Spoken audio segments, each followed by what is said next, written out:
Welcome to the Farnham Street podcast called The Knowledge Project. I'm your host, Shane Parrish, the curator behind the Farnham Street blog, which is an online community focused on mastering the best of what other people have already figured out. The Knowledge Project is where we talk with interesting people to uncover frameworks you can use to learn more in less time, make better decisions, and live a happier, more meaningful life.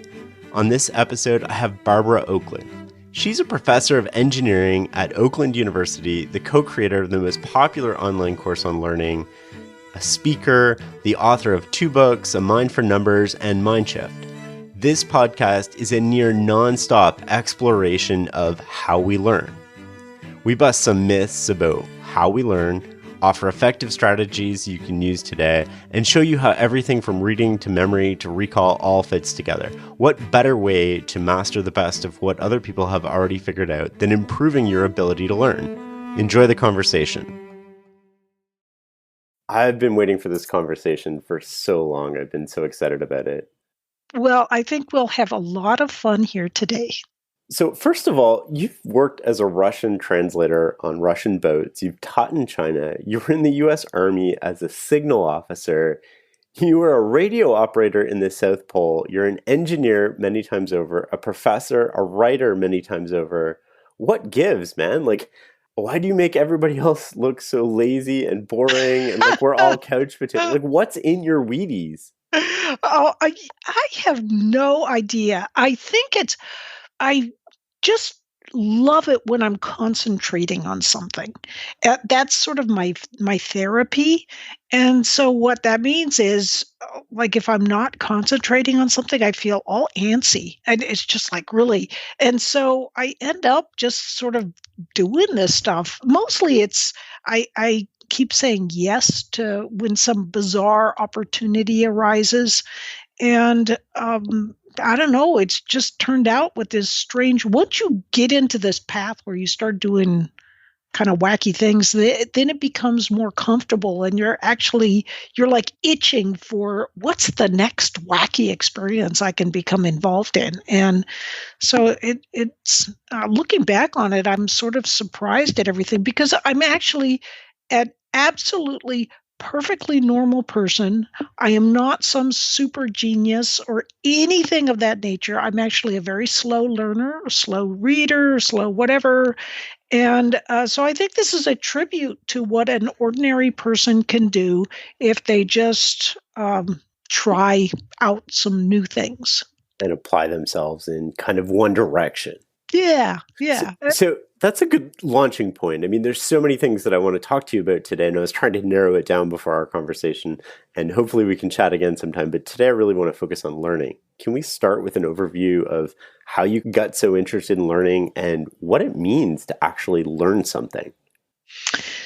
Well, it's kind of surprising because so I'm a professor of engineering now. I started out as a linguist and then changed completely when I was in my late 20s to study engineering. But I always had this sort of yen to understand from a broader perspective. And unfortunately, what academia often does is it sharpens your focus so that you know more and more about less and less. Right. And so I just didn't want to end up being that way. So that meant that, I did my dissertation, I got my doctorate, hired on as a assistant professor, trying to get tenure. And even while I was trying to get tenure, in the background, I just had this stupid idea. Wait a minute, I want to find out why mean people do what they do. Not psychopaths, but right. Just those kind of people that they're super nice to you and then suddenly they just stab you in the back and try and, KO your career and things like that. Why do people do things like that?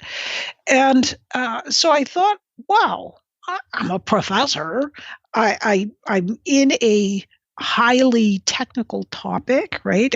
My background is electrical engineering. My PhD was in systems engineering. Why don't I look up and see what science has to say about mean people? And it turns out that it didn't have a lot to say about mean people, not at that time. But psychology had all this stuff that had no scientific foundation whatsoever.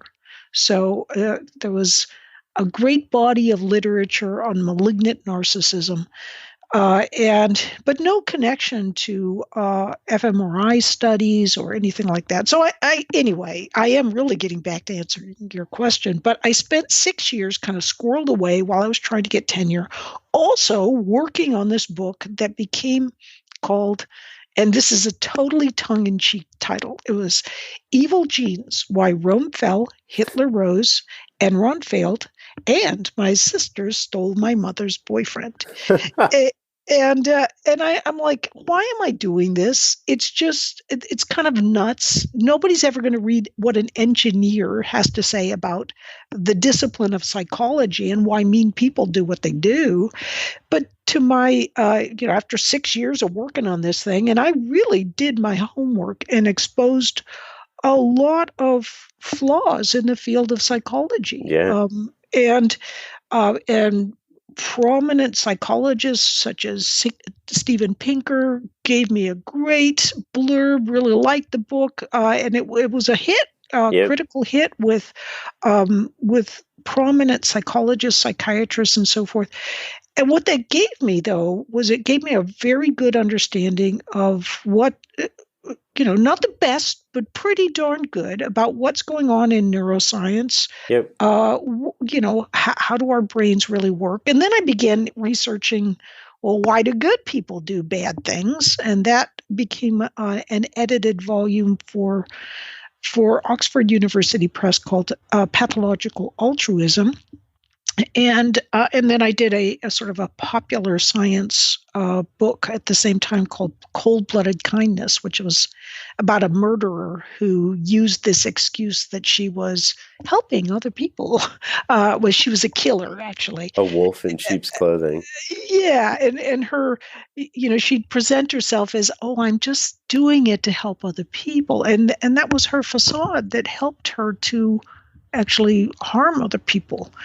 And so in any case, working on all these kinds of cases, you can only take researching really nasty people for so long before it starts to get to you. Yeah. And so one of my students happened to ask me, how'd you change your brain from somebody who hated math and science when I grew up? I mean, I flunked my way through those subjects in all the way through high school. How'd you change to become someone who is now a professor of engineering? And I only started, studying remedial high school algebra when I was 26. And the thing is, that was a really good question. And I said, well, golly, how did I change? Maybe I'll write a book about this, about how I learned to change my brain, and also how people in general can change their brain and learn more effectively. And I didn't really realize at that time, this is like such a long-winded answer to your question. Oh, it's amazing. Keep going, yeah. That I didn't realize that a lot of people who are working in education do not have any sort of understanding of what's going on in neuroscience. And more than that, a lot of the top professionals who are in, for example, educational psychology, it's again that pointy discipline problem. Like they know a whole bunch about this little tiny area of their discipline. And often the people who are in educational psychology like that, for the most part, have no real good, solid background at highly professional levels in math and science. And so what this means is they'll often talk about, general learning and what's important in general learning as if what they're talking about is going to work for learning at advanced levels of math and science, but they've never taken it. So they don't know that it doesn't work. And so or that it's just not very useful for people. And so the more I began researching things, the more I began seeing how educational psychology often sort of cherry picks what they want to communicate. For example, they don't talk about things like chunking, that is incredibly important aspect of learning. And they just don't talk about it. And I think part of it is this sort of cognitive dissonance, because if you talk about chunking with relation to music. In other words, practice and repetition. Well, everybody knows that you need that for music, and everybody knows you need that for language. Yeah. But when it comes to math, it's like, let's not talk about how the neuroscience supports the fact that you also need practice and repetition for math, because then you start getting into the math wars. And so looking at all this, I began to realize that there's this gaping hole in what's available for the general public about how we learn effectively, in that a lot of the great and super useful information about how your brain works from neuroscience is simply not being communicated to the general public. And so I think a lot of that information. If you want all of your data in one place, you need the Intuit ERP. I'm Damon John, and I run my growing business on Intuit Enterprise Suite. Learn more at intuit.com/ERP. Adobe Firefly is the all-in-one creative studio with AI-powered image and video editing for today's creative process. Built for creators of every kind, Firefly helps you generate, edit, and experiment fast. Because the asks aren't getting smaller, the budgets aren't getting bigger, and the timelines, oh yeah, still tight. With all the best creative AI models in one place, Firefly brings your ideas to life. Unlock a better way to make with Adobe Firefly. Is what I've conveyed through Terry Sanowski. He's the Francis Crick professor at the Salk Institute, and he and I teach the course Learning How to Learn together, which has had over 2 million students now, registered students. And it's also what I conveyed in the book of Mind for Numbers. And I think that people they eat this stuff up. I mean, people are smart. They know that if you have something really solidly grounded in research and neuroscientific research, and you present it and show it to them well, they know it's useful. They can see the practical use, and they just love it. And so anyway, I guess that's the long story of how I got started in working on this. What does the neuroscience of learning show us about how we can learn more effectively? Oh, it shows us lots of different things. One of the things it shows us, like one of my biggest concerns is that I think there are a lot of people like me when I was growing up. Like I said, I was no super genius or something. And so we moved when I was a little kid. I was 7 years old. We moved from Texas to Massachusetts, and suddenly they were way ahead of me in the multiplication tables. So I wasn't a super genius, and I never really cared for math anyway. So I just said, well, heck, I don't have the math gene. I'm not good at this. And so I just gave it up. And nobody ever told me that, for example, the way your brain works is there are two fundamentally different modes. There's sort of this focus state, and there's these resting modes. There are many dozens of resting modes. I mean, probably we're just really getting a handle on it, but often the most prominent of them is called the default mode network. So you either have a mode where you're focusing on something, and that can activate different parts of your brain, or you can have this mode where you're not focusing at all. You're just sort of and thoughts are coming in and out, but you're not focusing. They're just doing it sort of randomly on their own. And that learning involves going back and forth between these two different modes. And if you don't get something the first time, guess what? That's okay. If you don't get it when you're sitting there focusing the first time, back off, after you focus, back off, let it go. And what will happen is that default mode network, the diffuse network, I often call it the diffuse mode, kind of indicating the default mode network will kind of take over in the background while you're not concentrating, and it will work away, consolidating and making sense of the material. And that's why when you come back later on, it makes sense. And in fact, you can go, oh, how could I have been so stupid? It's so obvious now. And if someone had even just told me back then, oh, it's not that you're stupid. That's not why you can't understand it. Or maybe I was stupid, but no more so than countless other children. It's just that if you can't figure it out when you first start trying, that's very normal. Give it a break instead of getting all frustrated, and then come back to it. And practice and repetition, those are all going to help in building things. A lot of these insights into how the brain works, I sort of figured out sort of by guess and bagosh, because when I graduated from high school, I enlisted in the Army in order to learn a foreign language. And I went to the Defense Language Institute, which is one of the greatest institutions in the world for learning another language. And the techniques they used are really the same great techniques that you would use to learn dance, to learn a musical instrument, to learn math and science. And when I later when I was 26 and I got out of the Army, and I'm trying to learn math and science, and the only way I knew how to learn by then was the same way I'd learned Russian, which I hadn't known at all before. When I started using those practice and repetition and back away a little bit if you can't get it right away, and then come back to it, when I started using those, even the impossible happened. I was able to learn math and science. I started really low and went really slow. And all of those things worked beautifully so that, it wasn't easy. And if I'd known then what I know now, it could have been a lot easier, but I was able to be successful.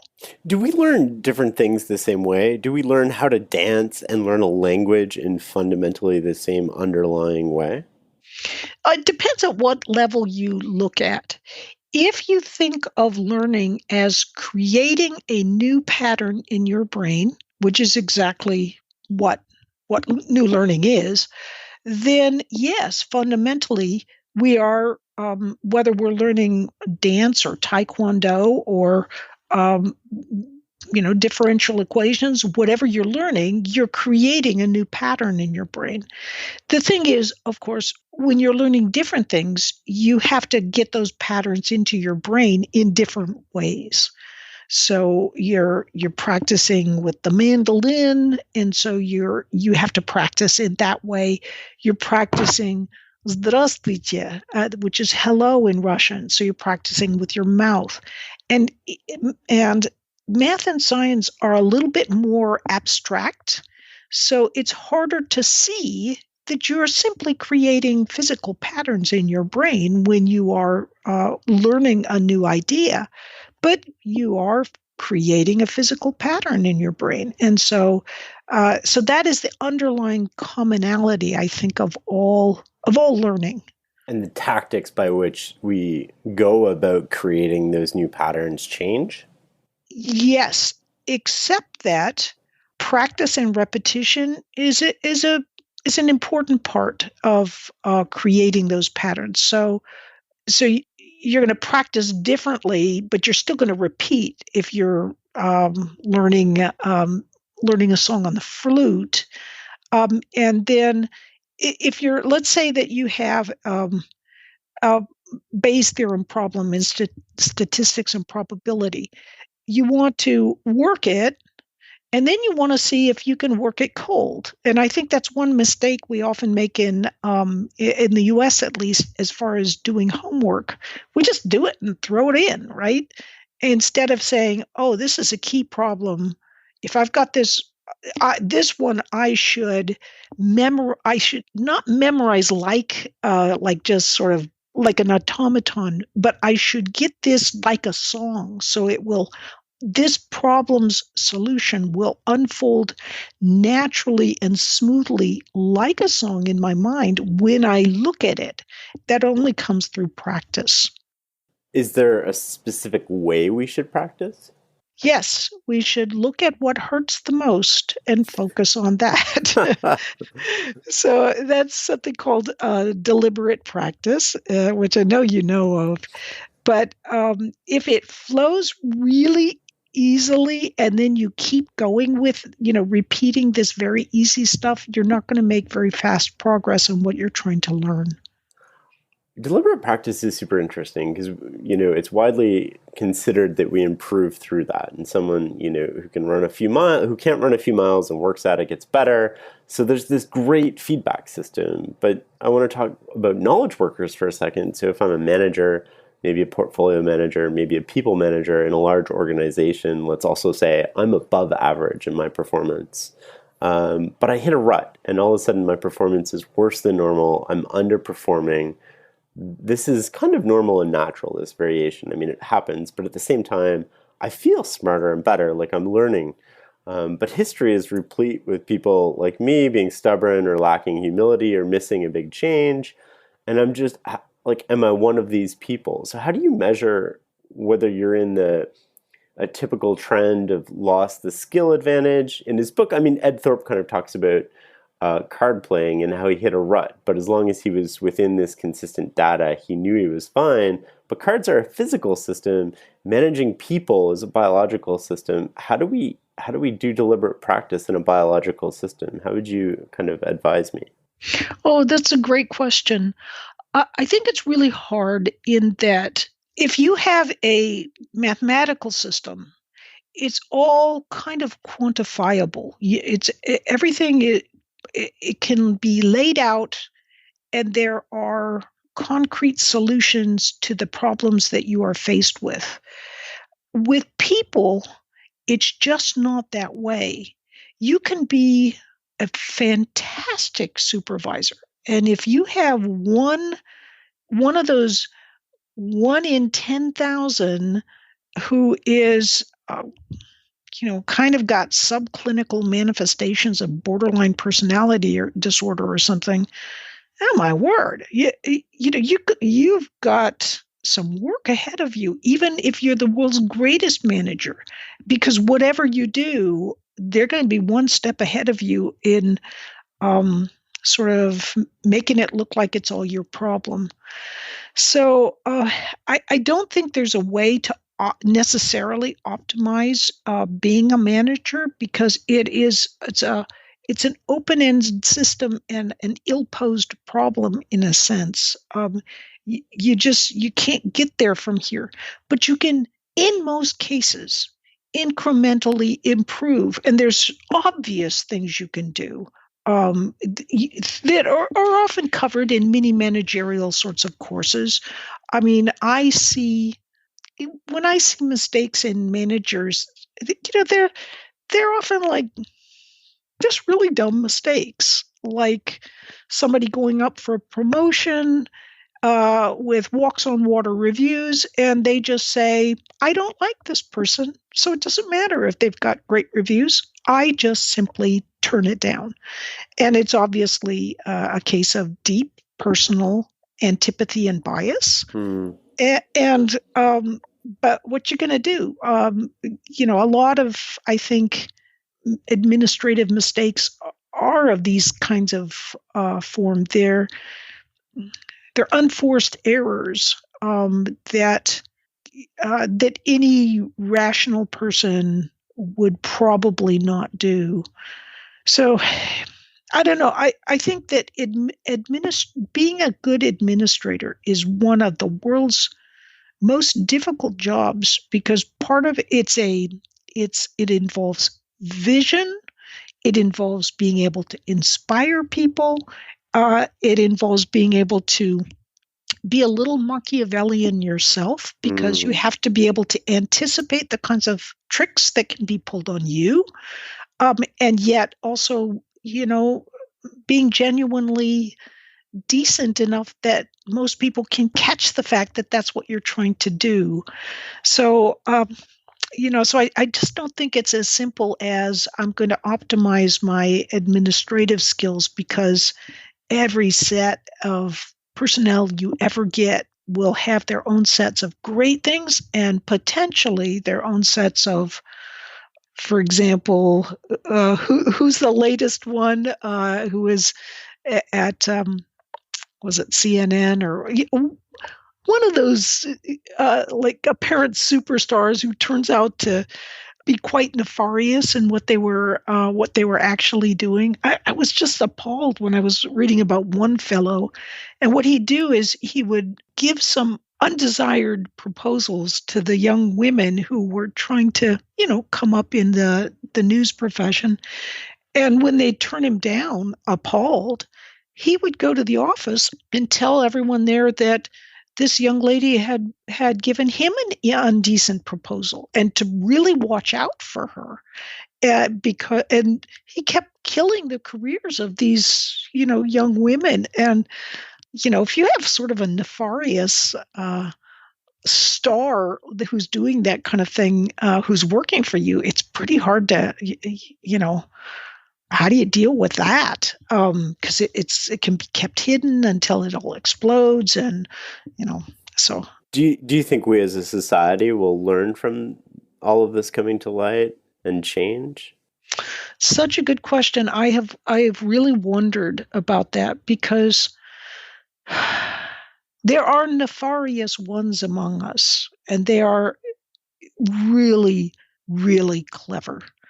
And so it looks like this is shutting down some of these nefarious individuals, but they're really, really intelligent people. And so it will find other ways to manifest itself. And what I'm interested to see is how will that manifest? Because it won't manifest in a way that's as easily detectable as what's going on now. And what's going on now is really only the tip of the iceberg, because a lot of people are too afraid to come forward. And I say this as as one who is also very cognizant of the fact that there can be, just as dishonest men, there can also be dishonest women who can make false accusations. So I don't know. I'm just kind of sitting there with my bowl of popcorn, watching everything unfold and going, wow, this is a first really in history that there's been such a solid kind of outpouring like this. And is it actually just the beginning of the Jacobite, that it's actually going to go way too far the other way? And that's possible too. Will decent people start being brought down because they can find a group of women to make accusations? Because all it seems to take is you have some, I don't know. The burden of proof seems to have shifted from. Yeah. It's a very, very difficult situation. I want to go back to something you said earlier about the two modes of thinking, so focused and diffused. And how does that relate to procrastination? Oh, I think it relates in that it is the other main key of learning. And in other words, learning about focused and diffuse helps inoculate you against thinking you're stupid when you're trying to learn. But the other major issue in learning relates to the fact that people procrastinate. And how do you deal with that? Because I think a lot of times it's easy to say great learning takes place when you use deliberate practice and so forth. But people forget about the fact that, well, you got to get to the table. You got to not procrastinate before you even start using deliberate practice. So in any case, what happens when you even just think about something you don't want to do or don't like it activates a portion of the brain in the insular cortex that experiences pain. So it's kind of like that same feeling you get in the pit of your stomach when you don't really want to do something. Right. So what does the brain do? The brain says, oh, hey, guess what? I didn't like this. When I thought about this, it made me feel uncomfortable. So I'll think about something else. And so off it skitters to think about Facebook or something or anything. I mean, even cleaning your room can be more pleasant than whatever unpleasant task you're thinking about. So the best trick, to overcome this, as literally thousands and thousands of people from Learning How to Learn have told us, is the Pomodoro technique. So this technique is it's fantastic. It was invented by an Italian, Francesco Cedillo, and all you have to do is just turn off all distractions, so nothing bugging you on the phone or whatever, nothing popping up on your computer screen. And instead, what you do is you just, after turning off these distractions, set a timer for 25 minutes and then focus for 25 minutes. And your mind may drift off it because that's very natural, but just bring it back. And the whole idea is you're focusing as intently as you can for those 25 minutes. And when you're done, and this is the most important part of the whole Pomodoro technique, you reward yourself. So listen to a piece of music you like, go onto Facebook, go walk around, go dance around, anything to comfortably distract yourself from what you've been doing. And this whole business of focus intently and reward yourself at the end, that almost trains your brain to be more comfortable in the focused mode and to enjoy it. And then to integrate the consolidation that's happening in the diffuse mode at the end of your little session there. And it is really a powerful technique. Are there some activities that are better than other for encouraging that diffuse mode kind of reconciliation, like going to the gym, or are they all very similar as long as they take your mind off? Well, I always think that something active is better than anything else, in that what you want to do, let's say you've been writing a report, and then when you're taking your break, you don't want to go onto Twitter or Facebook and continue writing, because you're using sort of the same areas of the brain, and it's not giving that area a little bit of a rest. So the best all-purpose break thing is to move around to some extent, do something that's physical. And we, of course, as far as exercise itself goes, oh my gosh, that's one of the best things you can do for learning. What exercise does is it helps produce brain-derived neurotropic factor in your brain. And this is kind of like a fertilizer that helps dendritic spines grow. In other words, it helps make new connections. So, and you can see it. I mean, there's some great neuroscience papers, like in Nature Neuroscience, that show that little dendritic spines just popping right out when they've got BDNF, that they're exposed to that.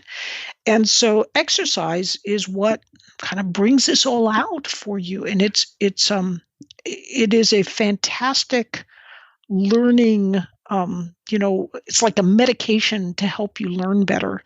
My co-instructor, Terry Sanowski, I'm convinced he did some of the earliest studies that showed that exercise is a really helpful tool in learning.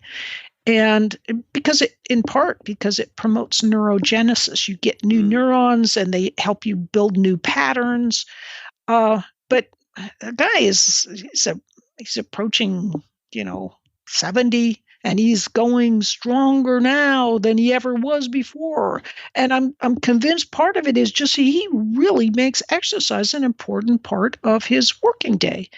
And, every other day or so, he's down on the beach going for a run. And I think that people sometimes don't take the wherewithal to add exercise in, because they're working as hard as they can, and they don't realize that adding at least a little bit of exercise can actually help them to learn in shorter periods of time and help it kind of stick in their brain better. Is there kind of like an ideal frequency or ratio between how much time we should be spending in focused versus diffuse mode? Not that I'm aware of. I think the one thing that I'm just aware of is I think there's a little bit of concerning evidence, and it still has to be borne out with even further research and so forth, that the more time you spend focusing, as for example, if you do focused mantra type meditation, and let's say you add that in to a lot of other focused work you're doing and so forth, the mantra meditation can be excellent in helping to even further build your focusing ability. But there's some evidence that at the same time, it's also suppressing that default mode activity. So it may be that you're focusing great. You can get even better at focusing, but you may be doing it at a trade-off cost as far as that other very different network, which makes wild and random and totally crazy connections, which is what fuels your creativity. So I can't help but wonder that I think it's important to spend at least some part of your day letting your brain just go random. And that's why I think going for a walk is excellent, especially if you're just kind of letting your brain go while you're doing it, and almost letting yourself be bored for some periods of the day is helpful, because if you focus every single second that you have available, I'm just a little concerned that's not healthy for your creative thinking. I like that a lot, because I do think we need this sort of downtime, and we can't always be on. I want to come back to a little bit more about learning, which is, can you explain to me kind of the role that memory plays as it relates to learning? Well, memory is integral to learning, and we all know that, but we've kind of gone off. I mean, there's this like seesaw through history. I mean, we see this in all sorts of ways through history. Some idea will take hold, and then everybody will go nuts for this idea, and they go way overboard, and then it goes way overboard. And like Freudian psychology or psychiatry, there were some points to Freudian psychiatry, but everything got Freudian, and then you couldn't like break out of that. And then it went to Skinnerianism, and then you couldn't publish anything that was against Skinnerian approaches and so forth. And similarly in education, we've gone on to this thing where memorization is evil. No, never allow people to memorize things, because you just want them to understand it. And I mean, it's gone just crazy. And the fact that I even had a student, I remember I had a student come up to me, and he flunked this test. And he's like, oh, I just don't understand how I could have flunked this test. I understood it when you said it in class. And he'd heard for so many years that all he needed to do was understand something, and that was it. That's enough. That's like the golden thing. And it's not enough. It's not enough at all. Sometimes I will say to people, like, you'll hear poets say, memorize the poem and you will understand it more deeply. Why should we let the poets have all the fun? I mean, if you memorize an equation, you will also understand it more deeply. So sure, I think there's ways you can memorize where it's just sort of your rote putting something in your mind and you're not thinking about it while you're doing it. But actually, if you memorize equations, if you actively pull out a solution from your mind enough times, it's you've memorized it, right? But it's really a healthy form of memorization that allows you to master the material. So, so I think that memorization has gotten a terrible rap for the last 70 years. And due to the wonderful work of some of these great memory experts like Nelson Dulles, he's the 4-time U.S. memory champ. Of course, Alex Mullen, and then Josh Foer in his great book and so forth. I think that's starting to get people to think again about how memory is important, but it still hasn't made its way into educational systems where it's still kind of a dogma that, no, you got to have them understand it. In fact, you've got to have them understand it 8 ways from Sunday, which actually can turn out to be confusing for people. If you can understand something really well in one way and you really got it, later you can build and add different sort of perspectives on that. But if you're just trying to give someone an initial idea of how to do something, and you're like, well, see, look at this. Now look at it from this way and then this way. Well, this is why the Chinese, for example, are really just laughing at us, because someone from China who is 12 years old is so much further ahead of a typical U.S. student in math that it's almost like a joke for them. It is because we're really not. We're using educational methods that are counter to what we know from neuroscience, and actually can, to some extent, cripple students' abilities to really be successful in math and science. And I think that's why we've gone from being at the very top to becoming, I think we're dead last in the group of 22 top nations in the OECD. This is going to be an extremely busy month. I have to watch 104 soccer games, follow the pregame, the postgame, yell useless opinions at the TV. It's a lot. So I knew that when it comes to screening for colon cancer, the choice was clear. The Cologuard Plus test. It can be used at home and can only take 15 minutes, so I can do it during halftime and not miss any action. If you are 45 or older and at average risk, ask your healthcare provider about screening for colon cancer with the Cologuard test. You can also request a prescription at Cologuard.com. Welcome to a new era of baseball's great spectacle, the T-Mobile Home Run Derby, live on Netflix. The biggest sluggers in baseball put their talents to the test on All-Star Weekend. Raw power meets star power. Big swagger meets bigger slams. And you don't swing to make contact. You swing to make history.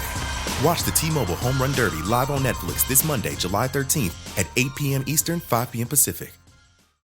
As far as the math abilities of our students. So you are a parent. I mean, what did you do with your kids to change or augment, I guess, what the schools were doing? I put them in a program called Kumon Mathematics, and I think some of what the schools are doing is really good, but they don't give enough practice and repetition so that students build solid neural patterns, neural chunks. So Kumon Mathematics is a terrific system developed in Japan where you gradually master different areas, and you're developing these great neural patterns. There's another program that is much more recently developed called SMARTIC. That's SMARTICK. And SMARTIC is similar to Kumon, but it's online. And so it has more of those online bells and whistles that can help gamify what you're doing. And how effective was that in improving understanding? Because I think ultimately this is where people get confused, right? Like you can understand something without memorizing it. You can memorize it without understanding it. But what you really want is kind of some sort of balance between the two, or? Well, I think that there's a lot of confusion on the part of psychologists, educational psychologists in this area. And I'll illustrate this in several different ways. So there's a great study by Jeff Karpicki of Purdue about where he showed what is the best way to learn if you're reading, for example, a complex paper on some scientific study or subject. The best way is you read it and then you look away and you see what you can recall of that page. So you're basically reading it as carefully as you can, and then you're looking away and just trying to recall what's the key idea. And this was contrasted with underlining, rereading, or concept mapping. And it turns out that just this simple look at it and then look away and see what you can recall is far better in building your understanding of the material. When people were tested, even several weeks later, they understood the material better. And you think, well, you're just memorizing, right?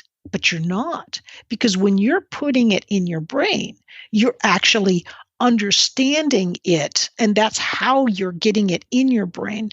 Now, other studies have shown, for example, that understanding it isn't like some little golden key that, click, it goes on, and then you got it. You think you have it. You're part right there. But only when you practice it, we can see those patterns further developing it. And then, so you go back and forth. You're reading about it. You think you got it. You start working a problem. Oh, it's the practice that builds your understanding. It's this conflation, I think, because there is a way that you can look at a solution to a problem, memorize it, and have no real understanding of what it means and what you're doing.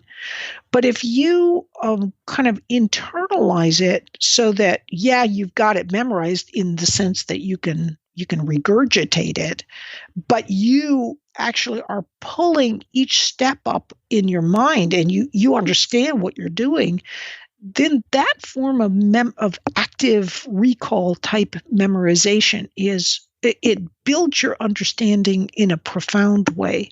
So for our daughters, so this is just between us and our listeners. So don't go telling my older daughter. So my older daughter, shall we say she's not a natural at math. So everything was just, she was such a good sport about it. She really wanted to learn math, but everything was just like a struggle. And, I'd have like a little puppet that come up with, it's Mr. Hand, and Mr. Hand has two fingers here. And now look, we multiply it or we add two more fingers. Oh, it's 4 in Mr. Hand. So we worked with the Kumon, and she would, so every day she'd be kind of just struggling with stuff. Now her sister, on the other hand, was pretty natural at math, but she just didn't want to do it, right? So it was always pushing a rope to get her to do it just because she didn't want to, even though what was happening was much more intuitively obvious to her than to our older daughter. So our older daughter goes to college, and now she's finishing her medical residency in Stanford. And I'm convinced she would have been one of those girls who's like, I just don't have the math gene. I just couldn't do it.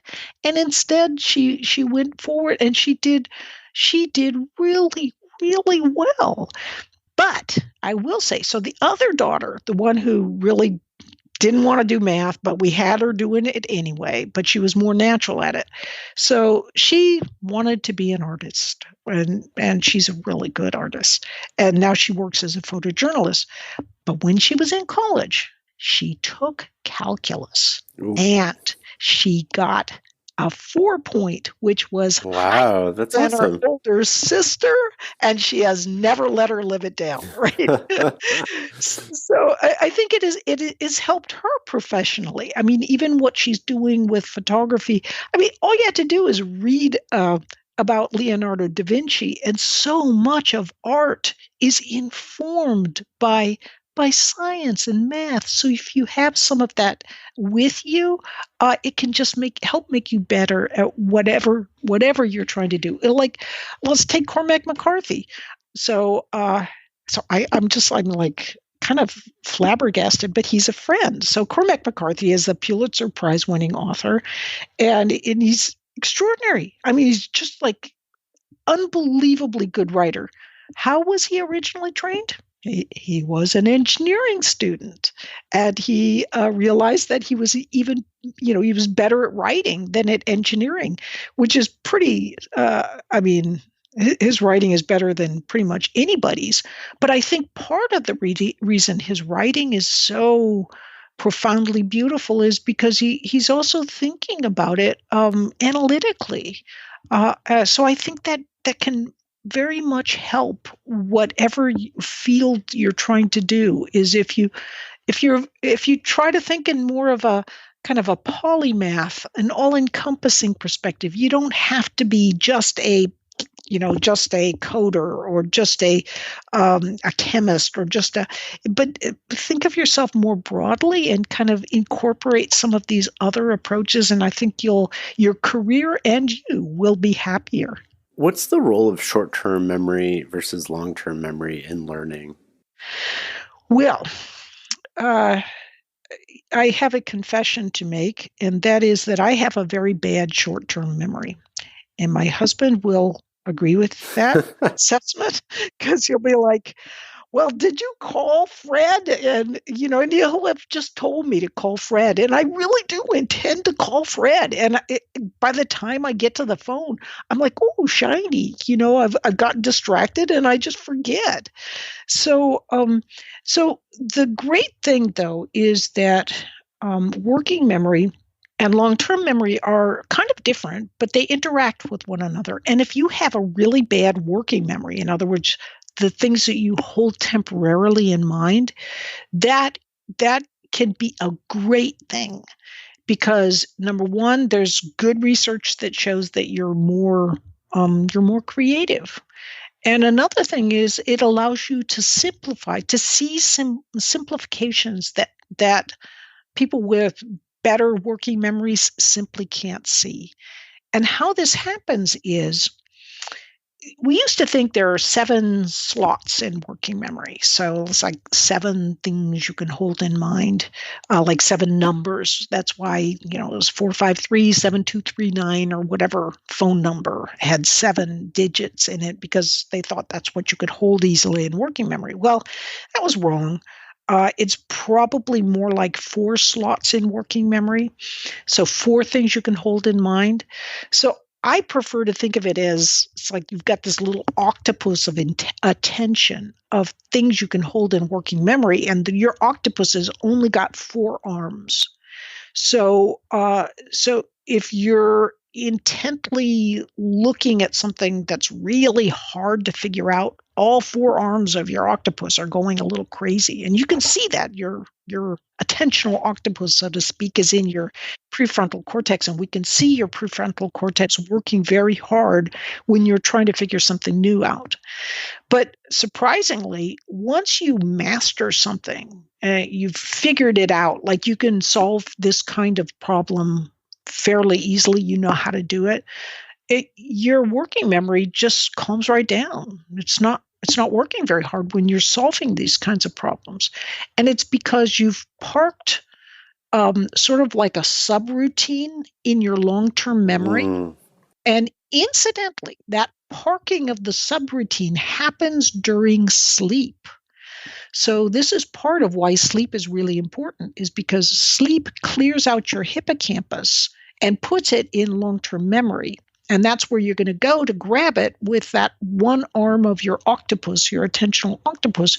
You bring it back up, and that's how you, like, if you know how to solve these kinds of problems pretty easily, you just reach into working memory and grab that subroutine, and it starts working with things.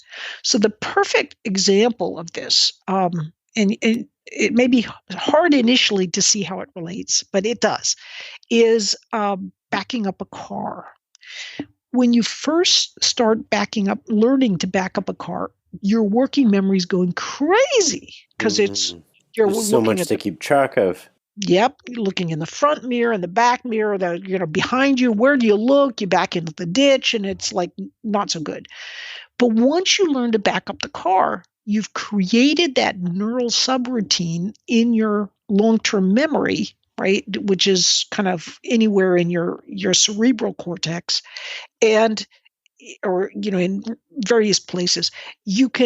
All you have to do is think, I'm going to back up the car. That octopus arm reaches into long-term memory, it activates that subroutine, and boom, you start backing up the car, and the other arms of your octopus are still free. So that's why you can also kind of be listening to the radio or talking to your friends or thinking about what you're going to have for dinner that night. But so it's the idea is you want to create those patterns in long-term memory that you can easily pull up or activate with, like, by touching them with one of your arms of your attentional octopus. And once you've got a lot of patterns like that, you're starting to become an expert.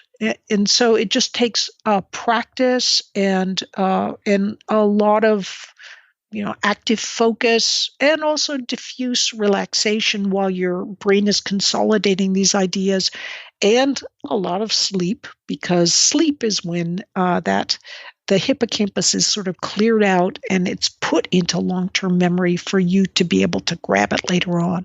And what we store in memory, is that the chunking you were talking about earlier? Yes, that's the long-term memory. That's what's the pattern that's stored in long-term memory, which is sort of like in the outer cortex of your brain. Well, the cortex is on the outer part. So what happens is your prefrontal cortex, so that's the front of your brain where your working memory is.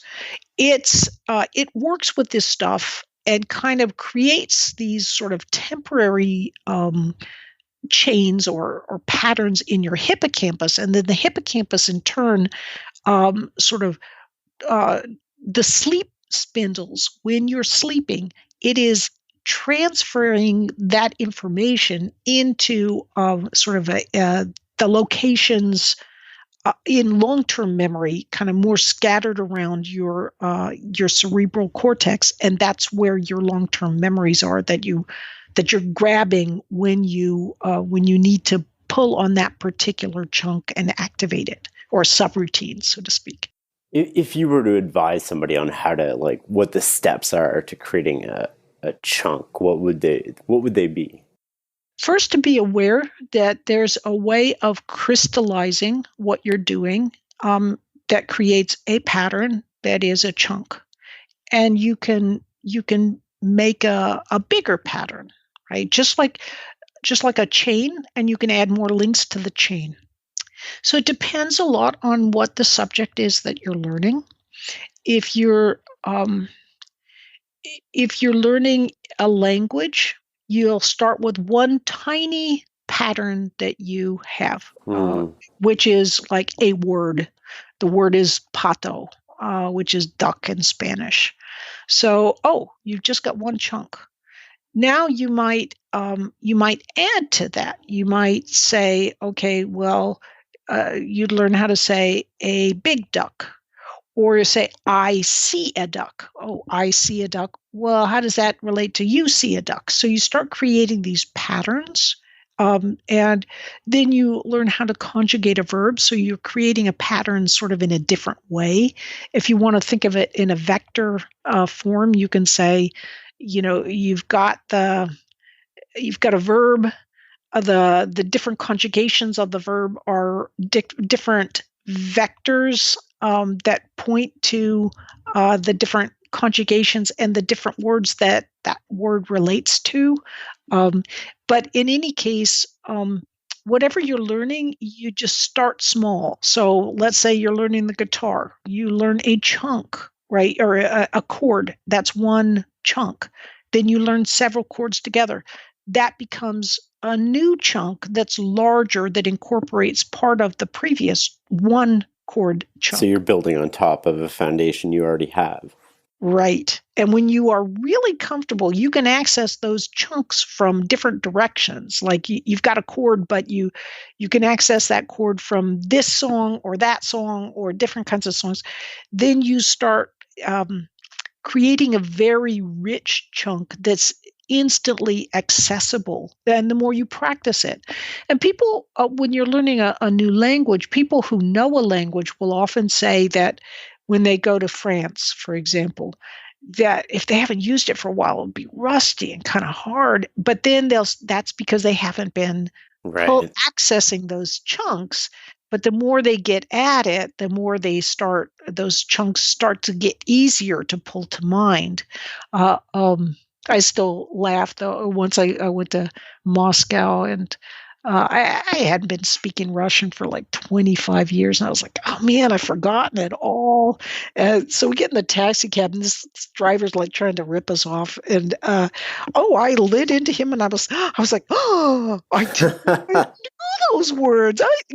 I was so amazed at what my mouth remembered, which I hadn't really consciously thought about in decades. So it is funny how that works. What does the science tell us about effective study techniques for students in school?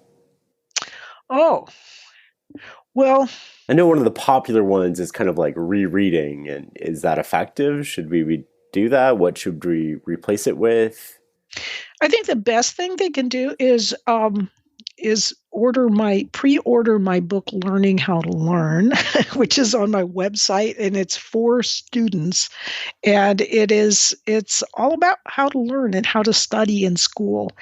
And so it's kind of like, it's a book. There's just like so much information. What's the table of contents kind of like? What is the rough outline of what makes for an effective studying versus ineffective? What are the habits we should get rid of?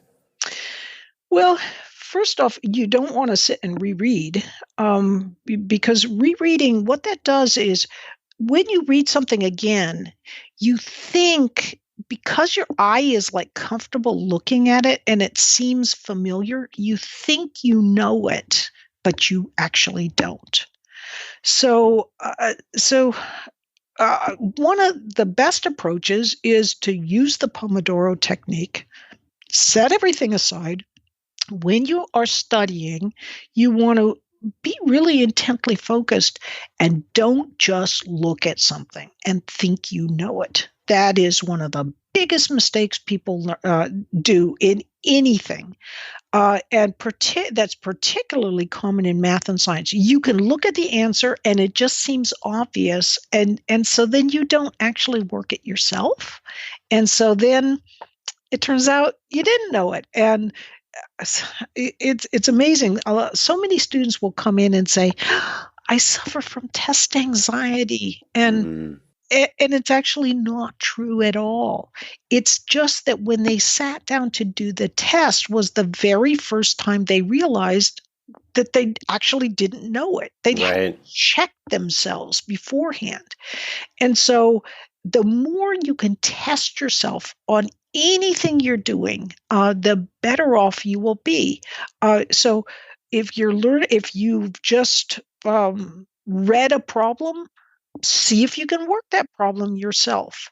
And these are the kinds of things I think that can be super helpful. And then knowing, for example, when you practice during a day something new, you have to get a good sleep that night. If you don't, your hippocampus doesn't get cleared out. Right. And you don't create good patterns in your long-term memory. So then you're thinking, well, I'm just stupid because I can't seem to remember this stuff very well.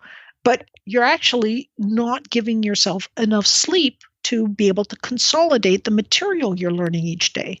And sometimes people are very good students and they're like too good. What they'll do is they will learn something or complete an assignment, say on Monday, just as soon as they get it, they'll complete it. And then the test is on Friday. Well, they did everything. So then they'll, Tuesday, Wednesday, Thursday, they won't review it or anything because they've already done it. And then Friday they're tested, and surprise, it's not fresh on their mind, and they don't do very well, even though they did the assignment just fine. So it's this idea of a little bit every day. Like on that assignment, it's fine to do it early, but look at some aspect of it so that you're actively bringing it to mind each day. And I think that is a extremely powerful way to help improve your learning. I think the biggest mistake that people make is not see. Because learning involves the creation of a new pattern in your brain, it's almost like this. When you're learning something and you actively do it yourself, it's almost like you're conscious, like working hard on this or actively working it, almost pulls those little dendritic spines up and it gets them to start connecting with the axons of other neurons. And those are the patterns of your memory. And so you have to actively be working it in order to pull those dendritic spines up and get them going and get them growing. And if you're just placidly looking at the material, for example, or rereading it, you're just not going to get those patterns, and you're not going to learn it. I think the sleep one is like something that people don't understand, and the familiarity and just kind of like doing it every day, because what you want to do is test your illusion of understanding based on familiarity and actually practice it. Is that? That's right.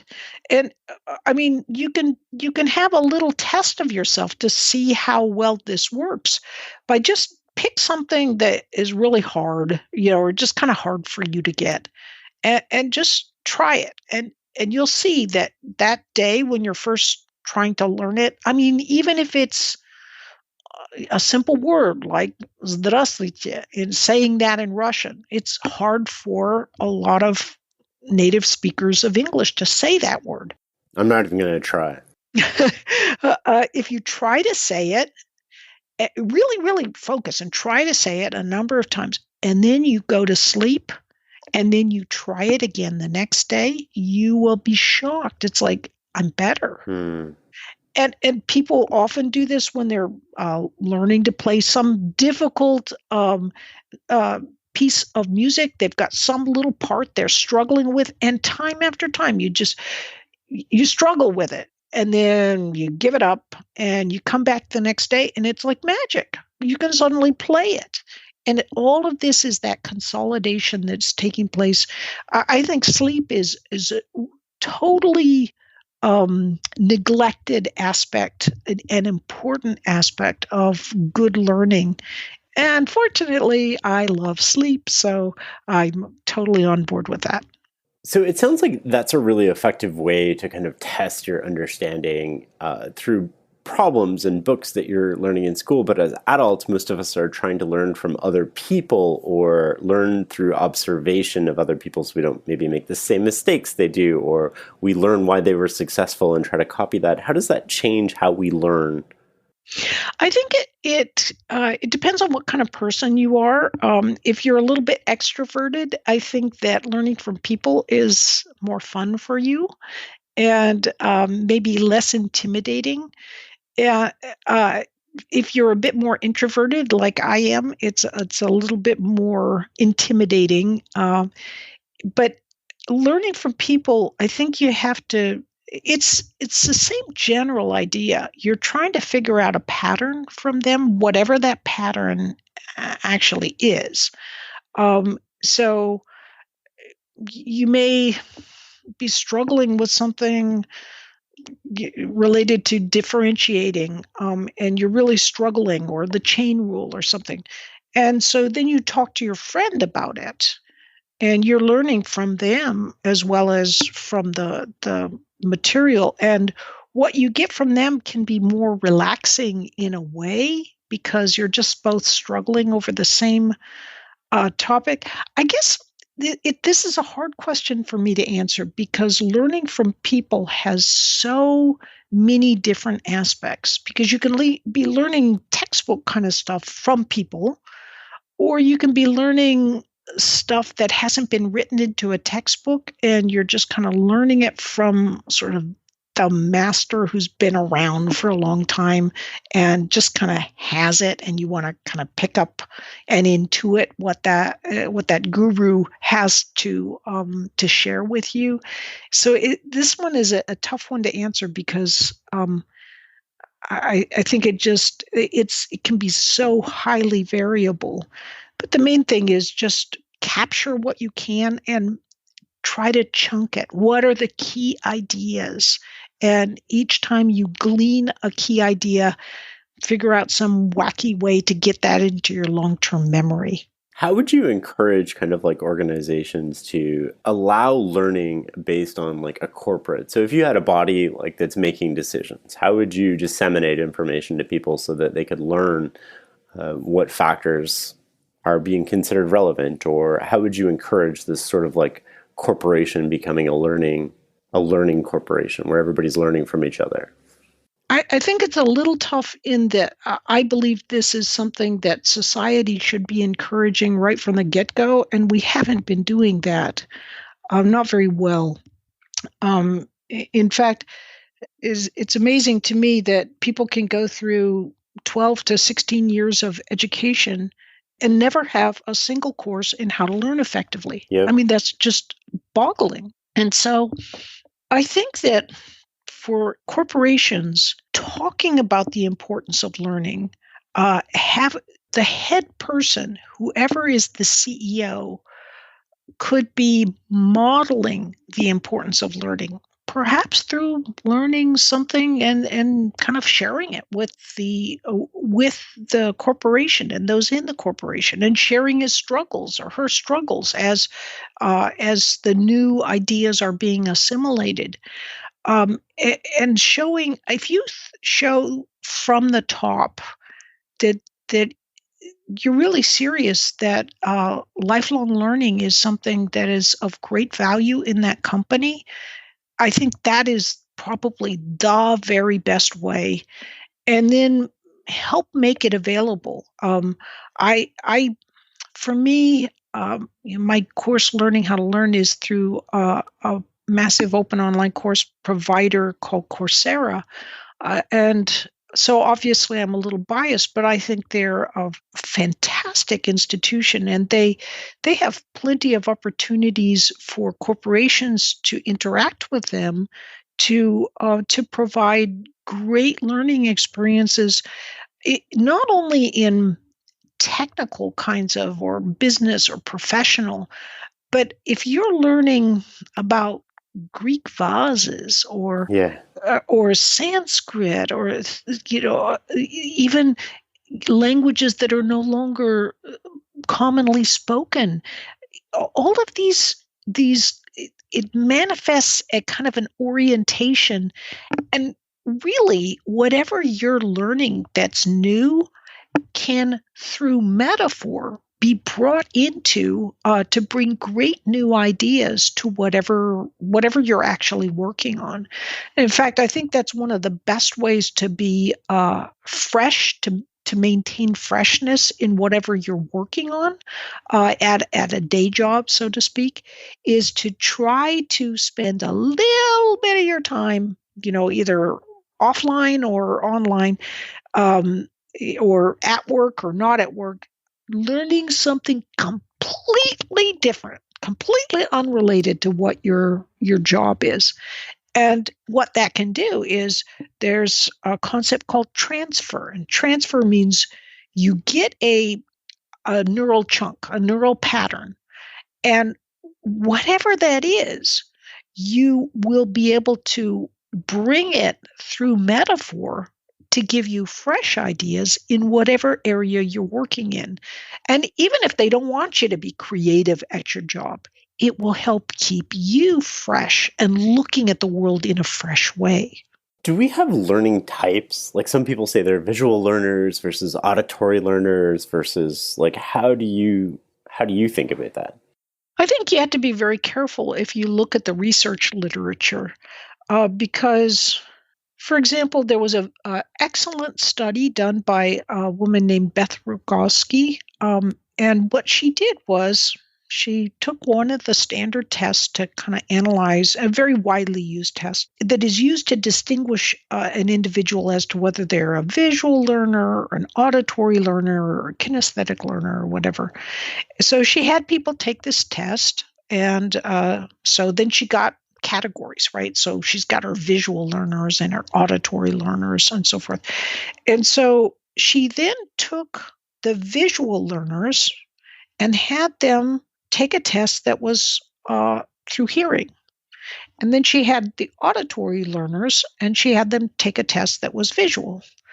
And what she found ultimately was people are fooling themselves completely. Those who thought that they were more visually oriented, they just fine with auditory. And likewise, those who thought that they only learned best through auditory, they learned the same as the visual learners in looking at some sort of visual thing. So people fool themselves. Because we're presenting this thing and saying, oh, yes, there are these categories of visual and auditory learners, then people think it's actually true and they quantify themselves that way. And then when you actually test them, it isn't true at all. And it's a bad thing to think of yourself as only being one type. Yeah, because then what happens is you close yourself off to the other sensory channels, and you become less expert at them because you're not practicing with them. So, I mean, think of it this way. So some student comes up and says, I'm only an auditory learner, so I want you to present me only materials in auditory way. What that means is you're not going to give them written test materials, and you're screwing that student's life because you're not giving them any practice in doing written testing. And that's the way testing usually is. So not only are you messing up their life, but you're also setting yourself up, if you're a teacher and you're using, teaching to certain learning styles, you're setting yourself up to be potentially sued. Because if a student doesn't do well, they can say, guess what? You didn't teach to my preferred learning style, and that's why I'm failing. And so I think that this whole learning styles business is deeply pernicious and problematic, and it keeps going. It's like this hydra, because textbook publishing companies make and a lot of independent corporations make mints of money off of these kinds of tests. And so it's reprehensible, but a lot of these tests, when you actually really check them out, there's no there. But they just keep going because everybody's like, well, it's a major publisher, or it couldn't be wrong. Well, of course it can be, and it is. Yeah, I've never looked into the research as much as you have, but I've always been skeptical of it. And my skepticism derived from the fact that a lot of people seem to use that as a convenient excuse. Instead of putting in effort, they would use that, oh, I'm a visual learner, so... and that was just their way of like backing out of the situation. And I always thought that was just almost too convenient mentally for that to kind of be true, right? Because it absolves us from the labor or pain of learning something or doing something that may be causing uncomfortableness. I think you're right. I think it's a little like that test phobia. Oh, I just suffer from test phobia instead of I'm not studying correctly. And then I think people who it's just so easy to say, like the one thing I found, there's one common aspect of learning styles, and that is whenever someone claims I'm a kinesthetic learner, I always know that person has heard the word kinesthetic because everybody's a kinesthetic learner. I mean, when you really get your hands on something, it works great. And the common thing about kinesthetic learners is they've all heard of kinesthetic, but you still learn by looking, by saying, I mean, you don't get blindfolded when you are getting your hands on something. And so it's, it's kind of a quagmire. And unfortunately, I don't think it's going to go away soon because there's just so much money to be made. How do you think about the difference between learning something in serial versus kind of parallel? Like if I want to master 3 different things in the next 10 years, am I better off working on them all simultaneously or focusing intensely on one at a time? Or is that too kind of situationally driven? I think it's situationally driven because, well, usually the longer you know something, the better you can get at it. So I suppose that, let's say I was trying to learn 3 different languages. Well, if I studied 3 languages for 5 years, and kind of on a parallel track, I think I would be better at each of them than if I studied 3 for 1.5 years, or one of them for 1.5, and then sequentially the next, and then the next. Because if you're totally focused, you'll do great on the first one, and then with the second one, well, the first one's starting to disappear, and with the third one, well, the first 2 you're not really focusing on them, so they'll start to disappear. Whereas if they're all 3 kind of in track, you've got more and more time to sleep on it and grow those new neural patterns. And we kind of talked a little bit, you alluded to, there can be a point, I think sometimes when you're learning anything, where you kind of just like, blah. Yeah. It just, I remember when I used to work for the Soviets, and so I was working out on Soviet trawlers, and we're getting drunk all the time and all this kind of stuff. And it's all Russian all the time. And there can come a point where it's just like, oh man, if I hear another Russian word, I'm just kind of, I just, you get almost overloaded. And there's these cycles when you're learning something new. And I think that if you portion things out, so you're not just like everything all at once, but you're kind of breaking it up with other topics, I think it could be beneficial, because if you're going pedal to the metal with everything in your life on one topic, there can come points where it just becomes so overwhelming.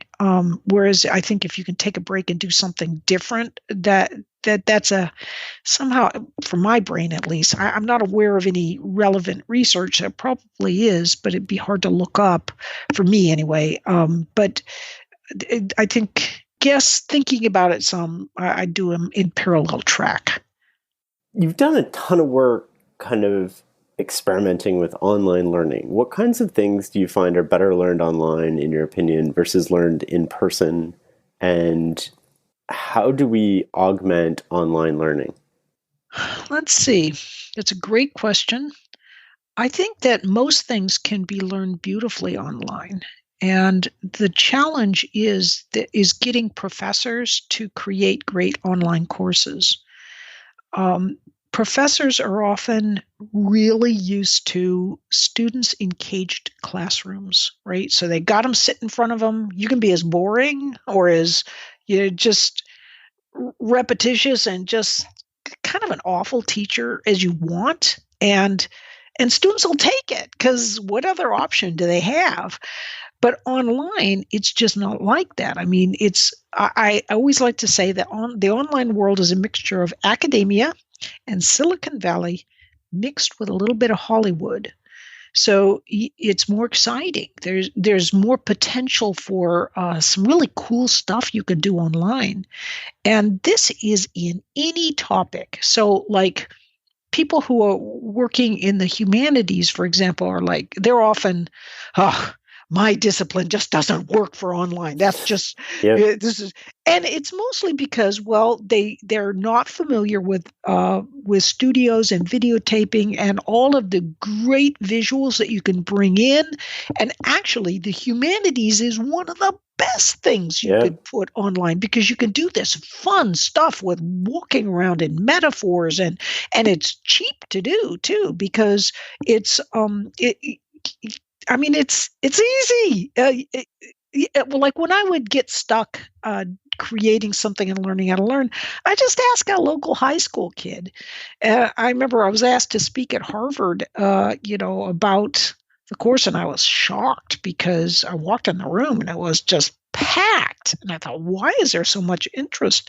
And I come to find out that our one little course that was made for less than $5,000, mostly in my basement, had on this order the same number of students as all of Harvard's online courses put together, made for millions of dollars with hundreds of people. Yep. And so as I was talking to him, I was like, you guys, this is not rocket science. And boy, the reaction was, that folded arms. It's like, well, when Harvard does it, it's rocket science. But some of the things that are being taught are, there's a use of metaphor, for example. When I describe using metaphors, it's like, oh my God, you're dumbing things down. Well, you're not dumbing things down. Neural reuse theory shows that you're actually activating those same mechanisms for the metaphor that you would for the underlying difficult concept you want to try to convey. So rather than dumb things down, you're actually onboarding students more rapidly. So what I'm really trying to say is, if you look at a lot of the top, the materials that are from top institutions nowadays, some of it is just really bad. And you can go to YouTube and you can go to some of the other, online providers from lesser institutions, shall we say, and find much better information. But the challenge is that universities do have great research underpinnings, that if they can convey that in what they're teaching, it's a 1-2 punch that is the most powerful and effective way of learning something.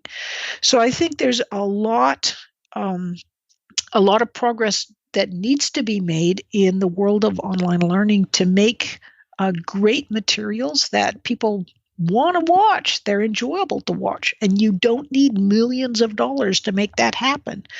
You just need professors, some of your best teachers.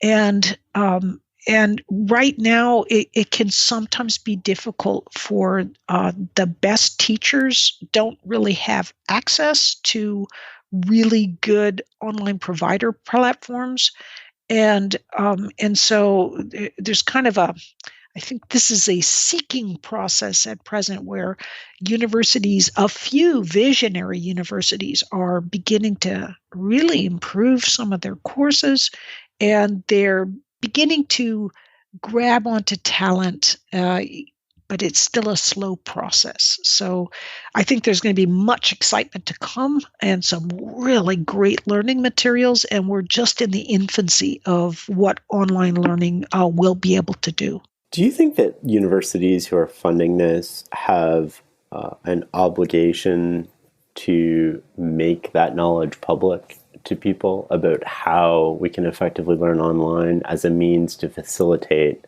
a massive global online learning push? I think that many universities, that there are often great administrators who see it as their duty to help share this information. But as is sometimes said, moving a university is like moving a cemetery. You cannot expect any help from the inhabitants. And there's a lot of institutional inertia. There's a lot of opposition to online learning at many universities, just because there's fear that jobs would be lost. And this makes it difficult for some of these visionary administrators to to get that material out there that they really want to share. And, the hardest part, this is the part that I find that I really struggle with, is the top tier universities are getting information out there with massive open online courses. It's the second tier universities that often kind of go, oh no, we shouldn't have anything online because people will lose jobs. So we're not going to allow anything going on with massive open online courses at our universities because that's bad for faculty and so forth. So what this means is they're shooting that institution, so to speak, in the foot, and they're allowing these top tier universities to get all their stuff out there. And then the second tier universities, the faculty are often hamstringing those institutions' abilities to reach out.